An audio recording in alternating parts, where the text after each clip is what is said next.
Hello everyone, मैं doctor Nilima. आज इस वीडियो का टॉपिक है रिदम एंड जिंगल।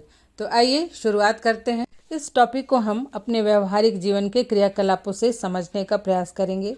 जैसे जब बच्चे छोटे होते हैं, अर्थात उनका नाम स्कूल में नहीं लिखवाया गया रहता है, तब छोटे बच्चों को उनके माता पिता या भाई बहन बचपन से ही तुकांत कविता को उनके भाव के अनुसार गाकर एवं अंग संचालन के द्वारा गाना सिखाते हैं। जैसे फेमस कविता है जॉनी जॉनी येस पापा, ईटिंग शुगर नो पापा। फिर एक और कविता है मछली जल की रानी है, जीवन उसका पानी है, इत्यादि कई छोटी छोटी 4-4 लाइन की 6 लाइन की कविताएं जो होती हैं, ये बच्चों को बोलना सिखाते हैं और बड़े शान से दूसरों को भी बोलते हैं कि आप दूसरों के सामने सुनाना है या सुनाओ। तो इस समय जो बच्चे होते हैं वे अनुकरण के द्वारा इन्हें बोलना सीख भी जाते हैं, किंतु उन्हें ये नहीं पता होता है कि इस कविता का भाव क्या है, अर्थात उन्हें इसकी पूर्ण भावानुभूति नहीं होती है कि वे क्या बोल रहे हैं। फिर जब बच्चे का नामांकन विद्यालय में होता है तो विद्यालय में भी पूर्व प्राथमिक स्तर एवं क्लास 1, 2 या 3 तक भी छात्रों को तुकांत कविता के माध्यम से यह सिखाने का प्रयास किया जाता है कि किस प्रकार से कविता का वाचन उसके शब्दों के अर्थों के आधार पर हाव भाव के साथ एवं अंग संचालन के द्वारा स्पष्ट रूप से लयबद्ध तरीके से किया जाता है। धीरे धीरे प्रयास अभ्यास से छात्रों को जब पूर्ण भावानुभूतियाँ होने लगती है, अर्थात वे कविता के शब्दों और उसके अर्थ को और भावों को समझने लगते हैं, तब वे कविता से मिलने वाले अलौकिक आनंद का अनुभव करने लगते हैं। इस प्रकार से कविता के सौंदर्य अनुभूति के लिए कविता के वाचन में सुर, ताल और लय का बहुत ही महत्वपूर्ण स्थान होता है। अब हम देखते हैं कि रिदम एंड जिंगल का क्या अर्थ होता है। तो रिदम का अर्थ है संगीत प्रवाह या भाषा प्रवाह या ताल या लय या ठेका।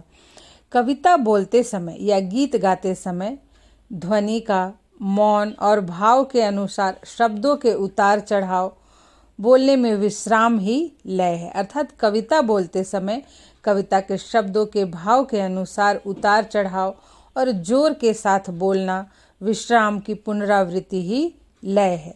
अब जिंगल का अर्थ क्या है देखते हैं। जिंगल का अर्थ है खनखनाहट, हल्की खनक या झंकार की ध्वनि, आकर्षक दोहराव वाले तरीके से तुकबंदी या ध्वनि करना, कविता में ध्वनियों की एक आकर्षक पुनरावृत्ति या छोटा मधुर गाना। इस प्रकार से रिदम या जिंगल का संबंध कविता एवं गीत से है। कविता या गीत के गायन में रिदम और जिंगल का महत्वपूर्ण स्थान होता है। यदि हम रिदम एवं जिंगल के साथ कविता बोलते हैं या गीत गाते हैं, तभी वो सुनने में भी अच्छा लगता है और वो उससे लोग प्रभावित होते हैं, उसका आनंद उठा पाते हैं। आइए इसे एक उदाहरण से समझते हैं। जैसे पुष्प की अभिलाषा कविता सबने पढ़ी होगी। इसके ऊपर के 4 लाइनें मैंने ली है। जैसे कि चाह नहीं मैं सुरबाला के गहनों में गूथा जाऊं, चाह नहीं मैं सुरबाला के गहनों में गूथा जाऊं, चाह नहीं प्रेमी माला के बिंध प्यारी को ललचाऊं। तो यहाँ पर आप देख रहे हैं कि जो लाइनें हैं, पहली लाइन है उसके बीच में कॉमा है, अर्थात थोड़ा सा ठहराव है। इसके बाद दूसरी लाइन है, उसी तरह से फिर तीसरी लाइन के बाद भी कॉमा है और फिर चौथी लाइन के बाद फुल स्टॉप है। और एक बात ये भी देखिए कि जो दूसरी लाइन है उसका अंतिम वर्ड और जो चौथी लाइन है उसका अंतिम वर्ड का उच्चारण एक समान है। तो यही लय है। जैसे आप अक्सर कविताओं को देखेंगे, पढ़ेंगे, तो उसमें इस तरह का लय होता है। कविता लय में ही लिखी हुई होती है और उसी के अनुसार उसे पढ़ना होता है। और जो जिंगल है तो इसमें जैसे देखिए कि अगर जो पहली लाइन को दोबारा दोहराया जाता है कि जैसे चाह नहीं मैं सुरबाला के, चाह नहीं मैं सुरबाला के, तो यही है खनक। इसे दोबारा 2 बार दोहराते हैं, आकर्षक तरीके से दोहराते हैं और ये बताने का प्रयास करते हैं कि फूल की चाहत क्या है, वो नहीं चाहता है। तो इस तरह से यही है रिदम और जिंगल।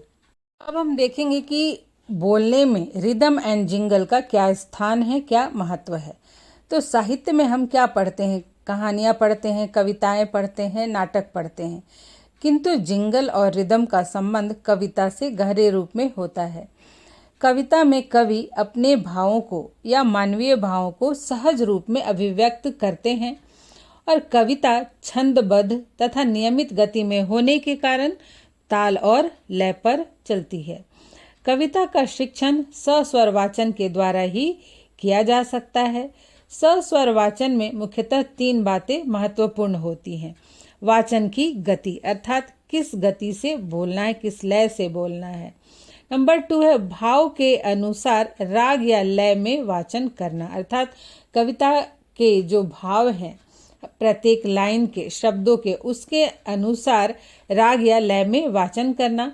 और तीसरा है भावों को अंग संचालन द्वारा अभिव्यक्त या स्पष्ट करना, मतलब जिस तरह के भाव है उसी तरह के फेस के एक्सप्रेशन, बॉडी लैंग्वेज के द्वारा उसे स्पष्ट करना।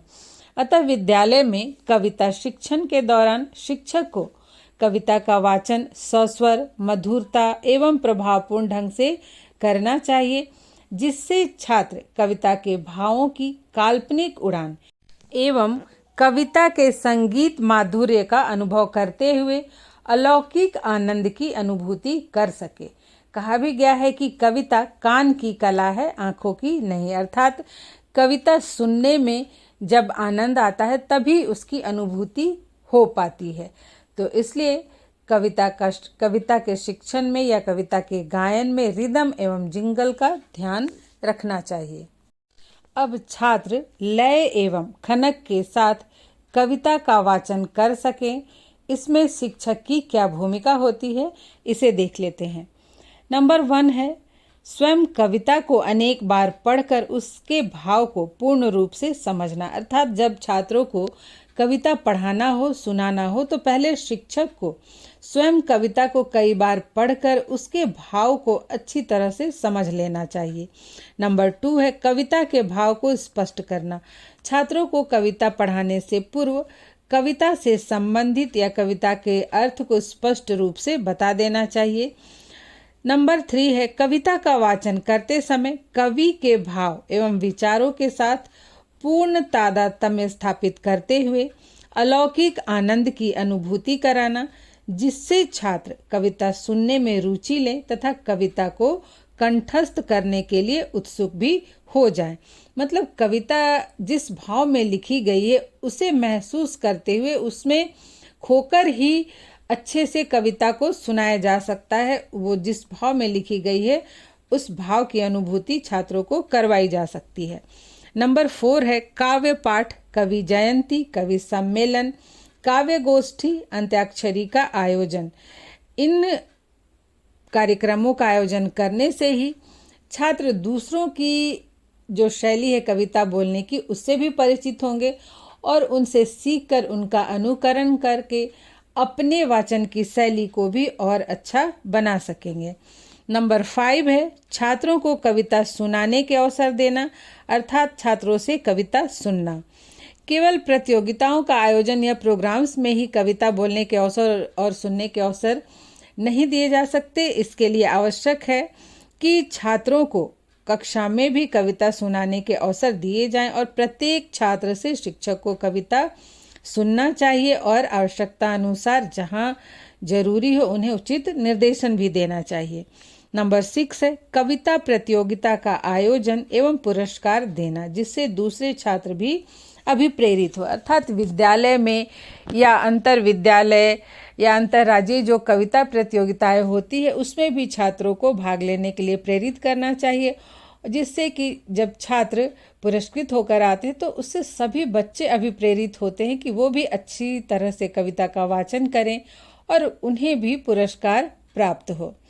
इस प्रकार से भाषा शिक्षण के ज्ञान में छात्रों में वाचन कौशल का विकास करते समय न केवल कविता एवं कहानियों को पढ़ना बल्कि उन्हें रिदम एवं जिंगल के साथ प्रस्तुत करने की योग्यता भी विकसित करने का प्रयास करना चाहिए। आशा करती हूँ ये वीडियो आपके लिए हेल्पफुल होगा। आज यहीं तक, मिलते हैं नेक्स्ट वीडियो में।